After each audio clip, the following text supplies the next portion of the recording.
Meanwhile, Korea's Prime Minister and acting President Hwang Kyo-ahn has had his say on the rising tension between Seoul and Tokyo over Japan's wartime sexual enslavement of Korean women. Hwang also urged government officials to breathe fresh life into the sluggish economy. Song Ji-sun has more.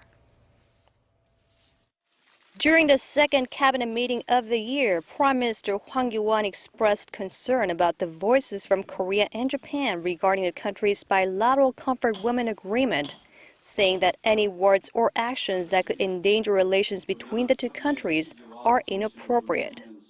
Tokyo recalled its top diplomats in Korea back late last week in protest against a statue installed in Busan to commemorate the Korean victims of Japan's wartime sexual slavery, while Seoul's opposition parties have been calling for a renegotiation of the deal or to scrap it altogether, neither of which the government say is feasible.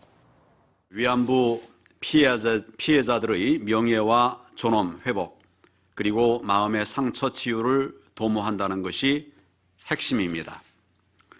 한일 양국 정부뿐만 아니라 모든 이해 당사자들이 합의의 취지와 정신을 존중하면서 한일 관계 발전을 위해 계속 노력해가는 것이 필요합니다.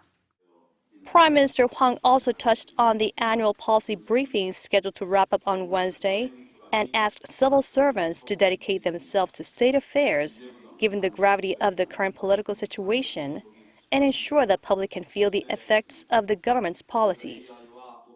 On the financial front, he ordered reinforced risk management against external uncertainties in currency policy and interest rates, and making sure the government's budget is executed in the first quarter of the year as planned, in order to boost domestic sentiment. 이렇게 수출 회복세가 이어지고 내수도 살아난다면 경기 흐름이 반전될 수 있는 만큼 내수 활성화에 특히 역점을 둘 필요가 있습니다. The acting president also called on the National Assembly to pass bills related to improving people's livelihoods during an extraordinary session this month. Song Ji-sun, Arirang News.